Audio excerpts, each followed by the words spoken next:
Welcome to the Land Your Bet Sports Betting Show. It's late night here on Thursday as we get ahead of the 6-game slate on Friday that we have for you.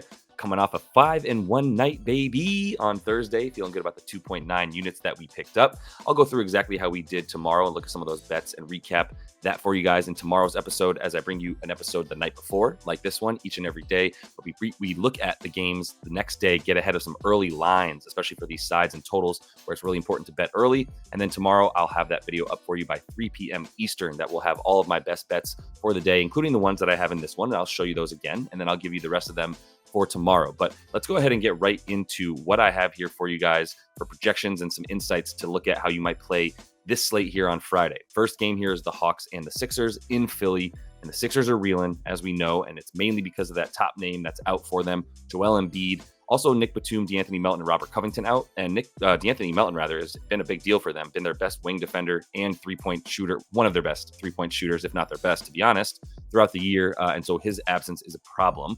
DeJounte Murray, we still don't know if he's playing, but we know he's a Hawk as the trade deadline has come and gone, and he's still in Atlanta. And Clint Capella is going to be out again. This will be his second game in a row, maybe third, actually. But he's missed a couple games at least now with an injury that he'll miss again. I'm going to be looking at here the offensive and defensive splits for both teams. So first, the offense for Atlanta against the Philly defense. And the Philly defense has been a huge issue for them over the last 5. Joel has missed the last 4 games, played in 5 games ago. But other than that, he's been missing, and that's why they have the 29th defensive rating. Not going to be helpful against the Hawks, who have been red hot, first in offensive rating over their last 5.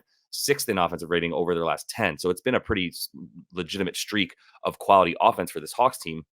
They've also had a bottom 5 defensive rating in that time frame. So points, I would say, would be something to look out for. But man, that Sixers offense is bad. So we'll talk about that in a sec. But their effective field goal percentage, which effective field goal percentage is just a measurement of taking into account how hard a shot is. So a 3-point shot is harder than a 2-point shot. If you miss a 3-point shot, you lose slightly less percentage points on your effective field goal percentage because it takes into consideration that the 3-pointer is more difficult to make than a shot closer to the basket.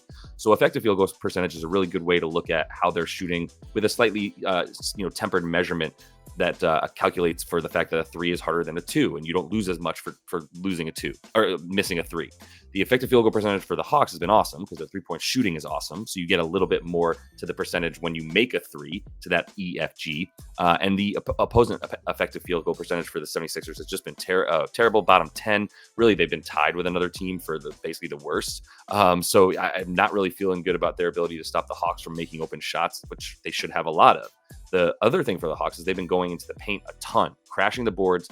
Jalen Johnson has been back. DeAndre Hunter has been back as well. And Onyeka Okongwu has been going crazy in the absence of Clint Capella, getting a ton of boards and getting a ton of offensive rebounds, especially, which is where I think they'll continue to crash, man. As you can see, that everything going into the paint frequency is very high for this team. Their field goal percentage inside the paint is also very good. But I wanted to show you the frequency here because it shows you how they're really attacking a lot. And the 76ers have a very bad field goal percentage. So if you're going to go at them a lot, take a lot of shots, and you're making a lot of them, it's going to be a lot of points for the Hawks that I think will be pretty easy. That should open up the outside game for them as well, where they've been third in the amount of threes they've made over their last 5. And like I was saying, that offensive rebound percentage is just way skewed towards them as they've been crashing the glass a ton on offense, 8th best offensive rebound percentage. And the 76ers are giving up the 4th highest offensive rebound percentage to their opponents, giving up a ton of those boards. So as far as the offense for Philly goes, I mean, look, they're going to be playing a Swiss cheese, terrible Hawks defense that I don't know when it's going to get better. It's not going to be this season. It'll be when they sort of mismatch the roster a bit here. But for now, that defensive rating at 26 for the Hawks, not even something you really worry about against a stagnant 76ers offense, 22nd in offensive rating over their last 5. 28th in their shooting, essentially. 2nd in paint frequency for this team. They're going to the paint, but their paint field goal percentage is still in the bottom 10, right? So it doesn't matter how often they're going into the paint if they're not making those shots, and that's because they're not getting those easy shots from Joel Embiid. There's a lot more guards trying to drive to the basket, as we know. They still aren't making threes, though, as well. I mentioned D'Anthony Melton's absence being a big problem for them. They've been really bad shooting the ball since he's been out, especially. And also Tyrese Maxey. The most interesting stat to me about Tyrese Maxey with and without Joel Embiid, I don't have a graphic here for you, but I know that when Joel Embiid is on the floor with Maxey, he shoots 40% from 3. He's like a top shooter in the league. when he doesn't have Joel in the game, a 32% three-point shooter because he's a catch-and-shoot guy. He's not as good off the dribble. He's made some off the dribble, but he can't create his own shot nearly as well as people might think he can. And I don't want to slander Tyrese Maxey, fan favorite of a lot of people, and someone whose game I respect, but I think we've also overblown how good he is, standing next to and playing with Joel Embiid, who really allows him to get a ton of open shots, or at least have the defense be completely off balance because of how good his passing has been this year under Nick Nurse. That's changed a ton for Joel. Was never a good passer under Doc Rivers, and now has become a really good passer out of the post. I'm not going to blame Doc entirely, but it seems to be pretty obvious that since the new coach for the 76ers has been there, his assists have gone way up. The offensive rebounding percentage for the 76ers has been pretty good. They're crashing the glass. It's 12th in that. But the opponent offensive rebound percentage for the Hawks, they've been limiting other teams to the fewest offensive rebounds per game, not giving up those second chance points. So you can probably guess what the bet is here. I'm just going to go ahead and take the Hawks to win this game by at least 4 points. I mean, even without Tyrese Maxey on the injury report, right? Like, he's been on the injury report, which is why it's been pretty easy to fade them as well, because you're like, he might not play. Even if he does, seems like there's a little bit something wrong with him. And even if he does play, which he's going to, he's not on the injury report. It would have to be a weird freak thing at this point. I'm not worried about that at all. I still think that this is a much better matchup for the Hawks. All right, next game, we've got the Raptors and the Rockets in Toronto. And a couple trades here that just happened. The Raptors, mostly with the Nets and the Jazz here. So they've got Ochai Agbaji on their team now. He won't be playing yet. Neither will Kelly Olynyk. That's why they're on here. They're not hurt. They're just not with the team yet. I don't think Spencer Dinwiddie's going to step on the floor with the Raptors. The rumors are that Spencer Dinwiddie is maybe just going to go back to the Mavs, where he was a big part of that team when they went to the playoffs a couple years ago, played a lot of minutes in those playoffs as well. So I could see them, a lot of people could. This isn't my rumor. I'm just following what's been being said on the internets, if you will, from reliable sources that like the Mavs are interested in having him. He was at the Mavs and Knicks game in New York the other night, which obviously is just another borough away for him from Brooklyn. But at the same time, like, why was he at the Mavs game? That was weird. So he showed up there. Maybe it was Jason Kidd's seats. We're not really sure. The Raptors, either way, are coming off a 6-game road trip. They're not looking great, but this is also a Rockets team that is looking really bad. They're going to be without Fred VanVleet. That's a big deal. Tari Eason's still out. That is also a big deal. They could definitely use Tari Eason. But let's look at some of the splits for these teams, because this is what I'm really interested in when I bet this game here, which is that Houston on the road, which is where they're playing this game, just a completely different team. Look at that, 5-18 on the road on the season here. So these stats for Houston are on the season. The stats for Toronto are in their last 15, because in the last 15 is when they got that trade.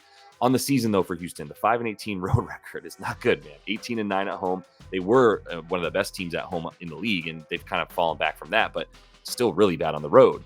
4 points less than they score at home. They give up 7 or 8. What do we got here? 8 points more on the road than they do at home, playing at a slightly slower pace on the road. So that defensive rating skyrockets when they leave Houston. And they can't shoot the three, apparently, outside of Houston either, because they make 13 threes at home exactly, and they make 10.8 on the road per game.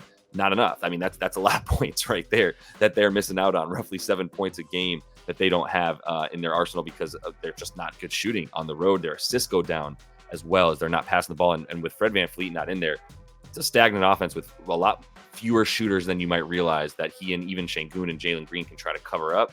Not going to be the case without Fred VanVleet on there. You look at Toronto, though, their starkness here, the home road stuff for them is crazy. 2-8 on the road. This is all because they're coming home now. They played 6 games in a row on the road, which has been awful for them. I mean, they won 2 of them, and one of them was against Charlotte, and they barely pulled that one out the other night. Charlotte actually covered. And now they're back at home, where I'm not going to by any means say they're good. But I think 231.5 is too high for these two teams matching up. The only reason that you would believe that there's going to be scoring in this is because they've also both been, I should say Toronto's been awful at defense. The Rockets have still been a top 5 defensive rating in their last 5 games. So they're still playing decent enough defense. You're always going to have good D when you're an Ime Udoka coach team. But they're worse on the road. Doesn't really matter. This Toronto Raptors team, you can see in the 5 games they played at home since the trade, 107 points per game, 9.6 made threes for them. They don't have any 3-point shooting, man. Gary Trent, if he's not going off, and IQ, Emmanuel Quickley, isn't creating his own shot, which teams really are just pressing him outside. He and Gary Trent can't get a shot off because teams aren't worried about RJ Barrett shooting. They're not worried about Scotty Barnes shooting. And there's really, I mean, now Grady Dick is getting minutes for this Toronto Raptors team strictly because they have no one else to shoot the ball. And he shot the ball really well, actually. He needed to against Charlotte for them to win. But my bet here is definitely on Toronto. And I'm sorry, it's definitely on the under, but I am sprinkling on Toronto as well. I do think they're live to win this game. The under 231.5 is a great bet. That's my favorite one. I'm probably going to go back to that as well and hit it with another half a unit so I can get it up to a full unit this time, because I think that this is priced too high for the way that these two teams play in this situation. This is a pretty easy fade, the points at home for Toronto right now, and it's always been an easy fade the points for Houston on the road. All right, next game.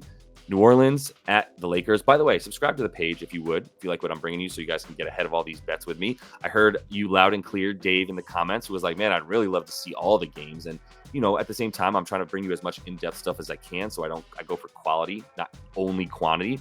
But we got a little bit about every game, and I've got a best bet from 3 of them, and I break down 4 of them very deeply. So let's keep going here. The Pellies might be in trouble if they don't have Jonas Valanciunas. So we'll talk about that, but Joe Bell is questionable. Zion is questionable. Najee Marshall is questionable.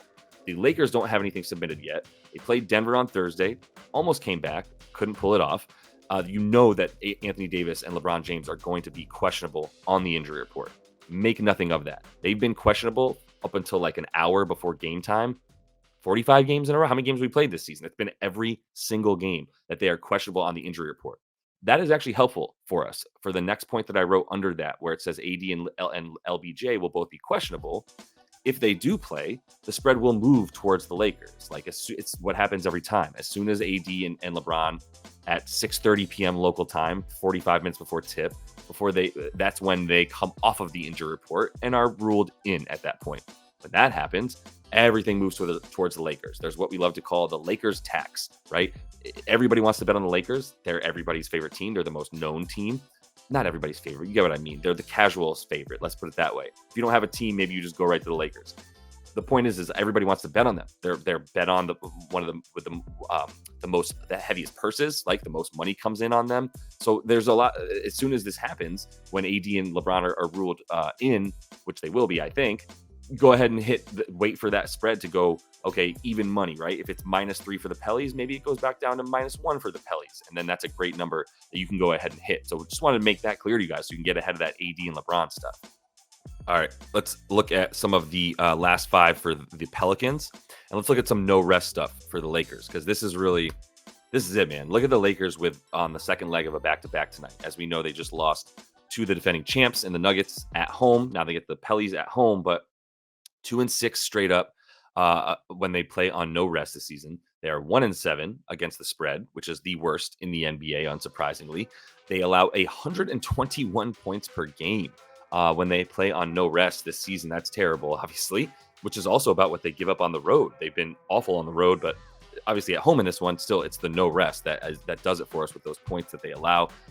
10 points less that they're scoring, 111 points per game scored, 10.9 3-pointers made, which is 27th amongst teams playing on no rest this season. Just, it's all bad. And it's not surprising. They're an old, aging team. D'Lo missed the game against the Nuggets. Still no word on him because we don't have that injury report from the Lakers. But if he's out, that 3-point shooting just continues to dwindle, man. And I don't know that they're going to be able to hit any threes in this game. They're going to need to really rely on LeBron to all of a sudden play outside of himself. Maybe Taurean Prince plays outside of himself. But between Cam Reddish, Gabe Vincent, and now also D'Lo being out, you're talking about Austin Reeves being the only dude that you even feel comfortable having shoot shots from deep outside of Taurean Prince from the corner, very specifically the corner. For the Pellies, they do seem on a nice little tear, 4-1 in their last 5 with the 3rd best net rating in the league. And the big thing I wrote here about the mid-range is that Zion is questionable, which means the number 1 and number 2 option, without question, are going to be CJ McCollum and Brandon Ingram, who shoots the most mid-range shots pretty much in the league, Brandon Ingram, and alongside like Kevin Durant. He was baby Durant at one point. And then you've got CJ McCollum, who isn't actually really a 3-point shooter, as much as people might want to pin him as that because he's small. He loves the mid-range. That's where he lives. So if you can't stop that, which the Lakers here, as you can see, I wrote, are 28th in defending the field, the mid-range over their last 10. That's specifically what I'm referencing there. And on the season as well. And it makes sense. Like, AD is a great shot blocker, but that's once you get down into the paint where he's living. If you don't go all the way down there, now you're talking about a lot of bad one-on-one ISO defenders. The calling from Lakers fans for the whole season at this point has been, can we get some wing defense to help out? Taurean Prince, not actually as good of a defender this year as he has been. Had a good game actually against the Nuggets, but that's because he really relies on being able to guard guys like that. I don't know that. I mean, he might be the it for them in this one. Like Austin Reeves is probably going to get cooked. LeBron is going to be in there tired. AD is going to be standing by the rim. So everything from about, let's say 6 to 15 feet for the Pellies is going to be there. And with those mid-range shooters, combined with the fact that they're going to have their athletes like Trey Murphy that can shoot from the corner, Lakers giving up a good amount of threes, not looking good for them. What's interesting real quick for the Pellies is in their last 5, their rim defense field goal percentage is bad, but the Lakers field goal percentage at the rim on offense is also bad. The weird thing too is that the paint defense field goal percentage for the Pellies as opposed to right at the rim. So it's only when you're in the paint that they're good at defending you. When you go all the way to the rim, they're not. Most importantly for why I bring this up, if Jonas Valanciunas doesn't play, it's a little bit dangerous for this best bet that I'm about to throw at you right here. And I wanted to segue from that into, I'm still going with the Pellies because you can get them at +1. And I want to make clear here, it says -1/last +1 for both of these teams because there's books offering -1 for the Pellies and there's books offering +1 for the Pellies. And the only reason a sports book would offer +1 for the Pellies and have the Lakers favored is because they know that people want to bet on the Lakers. There's no other reason. When the Lakers are in the middle of playing a game and you put out a spread for the next night's game, it's like, come on, man. We're watching them play this one, so we think they're going to be tired for tomorrow. Like, what you think no one's going to fade the Lakers. Everyone's betting on them. So if you get them at -1, people are still going to hit it. That's why I love this Pellies bet even more at +1. And on top of the other bet that I'm probably going to put another half a unit on for that under in the Rockets and Raptors game, probably looking at another half a unit to get this up to a full one by tomorrow as well. I kind of want to see how the market plays it, what the public does. Okay, a couple things I want to run through quickly for you guys. Same concept here with the spread for the Nuggets and the Kangs. We've got -1 in some places and +1 as well. In fact, we have +1.5 now for the Nuggets in some places. It does seem like it's moving towards the Kings, and that would be my lean in this one. There's nobody hurt for the Kings. The Nuggets should have everybody out there. I don't know if that they could sit somebody on the second night of this back-to-back. I don't know why they would if everybody's healthy, but it's the NBA. I'm not going to try to predict who does and doesn't sit. I mean, shoot, tonight there was Dame Lillard sat for unknown reasons that I'm not really don't really seem super injury related, but maybe it's personal matters. I don't want to get into it.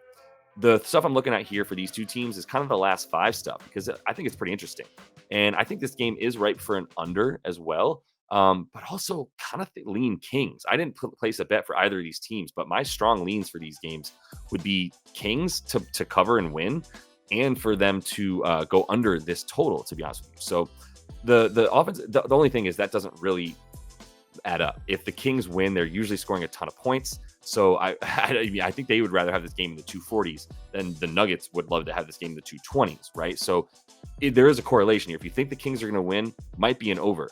If you think that the Nuggets are going to win, definitely seems more likely to be an under. But the interesting thing here, offensive rating for both teams, middle of the pack for 2 of the better offensive teams in the league that just have not been good themselves or good as of late. The Nuggets have won 4 of their last 5 at home, but they've lost to a couple in a row, or 2 of 3 rather, on the road. So the offensive rebound percentage for the Nuggets here and the defensive rating let me be very clear. The defensive rating is 8th best for the Nuggets. So they still have a good net rating because their defensive rating is good. The Kings still suck on defense. We know that. They're going to suck. They've been sucked and they'll continue to do so. The offensive rebound percentage is what I wanted to talk about because the Kings have been a really good rebounding team, defensive rebounding especially. They're limiting offensive rebounds to their opponent, second fewest. And the Nuggets are relying on attacking the rim a lot. So that's what's really interesting to me is all the stuff I wrote here. Offensive rim field goal percentage for the Nuggets, defensive rim field goal percentage for the Kings. The Kings have been really good defending the rim, and they played some big teams, including the Cavs in there in the last 5. They're not only playing cupcakes, and even the Wizards go to the basket a lot, surprisingly. So the fact that they've actually been better defending down low says something about them. Maybe they are prepared to limit Joker. I'm not going to say they're going to stop him, but they should be better at it. The transition defense is the other thing. You always got to look at that for the Kings. On the season, the Nuggets are 9th best in limiting transition points. But the Kings are just going to keep bringing it to you. They probably would rather be in the transition offense than the half court offense against this Nuggets defense, which once it gets set is huge at every position, as we know. So they're really difficult to score on. But want to make clear those are the season stats there at the bottom. No bet in this one, but the lean would be, like I said, I could go either way. The lean is either if you take the Nuggets, I like the over. If you like Kings, I like other way around. If you like the Nuggets, I like the under. If you like the Kings, I like the over. I haven't bet this one yet. Come back tomorrow at 3 p.m. Eastern to get the final best bets that I have for you guys outside of the ones I played here. I don't have anything else for this game either. Hornets at Bucks. Bucks on the second leg of a back-to-back and are reeling. You can see they lost. They got smacked by Minnesota here at home as well. That was a bad home loss that they really, really wanted and needed. Glenn Doc Rivers not quite working out right now. They've lost 3 in a row, 6 of their last 8 games that the Bucks have lost. They are now tied with the Knicks, who also lost to the Mavericks. Got that game right, but the Knicks lost to the Mavericks, and that means the Bucks and Knicks are currently tied for, I believe, 4th place in the Eastern Conference. For the Hornets, what do you want to say? Gordon Hayward is now an Oklahoma City Thunder. That is interesting. That dude is going to help that team if he's actually on the floor. Big if. But when he's on the floor, they just got a 6'9" passer who hits all of his wide open shots. So that's terrifying if you have to play the Thunder. Kyle Lowry, like I said, he's not going to play with this team. PJ Washington, that's an interesting trade to Dallas. I like it. Initially, I was like, meh, but Grant Williams has been terrible on defense, and Grant Williams got traded for PJ Washington. So that's a big upgrade for the Mavs. Hornets will continue to suck. Mark Williams is out. Doesn't really matter. Last one here. I don't know what to do with a 16.5 point spread, y'all. I hate betting Celtics games. So that's why these last 2 games don't really have even any leans. Because like I don't deal with 14.5 and 16.5 point spreads when it's like, yeah, should they win by that much? Probably, but like it's the same reason I don't bet on the 22.5 point, NFL favorite. Like what more than 3 touchdowns? What are we doing here? I'm not betting on that. So Jason Tatum's questionable. If anything, I would lean Washington because this is a football spread and that's absurd. But like I said, I don't really have much for this one. So hopefully you got something out of this, everything we brought you here. Definitely want you to like and subscribe to the page if you would. Also notice a little ticker there we got at the bottom in case you want to see who's injured. I got all that stuff running the whole time. Also have the recent record that we have here. Like I said, what we did on Thursday. Even when I don't win 2.9 units and go 5-1, I'm still going to put that up there. Don't worry. Appreciate all you jumping in, getting in the comments. A lot of great comments in there, even when it's like you're asking questions or you want to talk shit. I don't really care. I'm here for it. Let's get in there and do it. Continue to follow along for the rest of the season, like I said, and I will have this other video at 3 p.m. Eastern for you tomorrow. The final best bets. Oaks has college basketball up as well. If you want to bet on hoops this weekend, definitely check out his videos. Until we see you next, happy betting.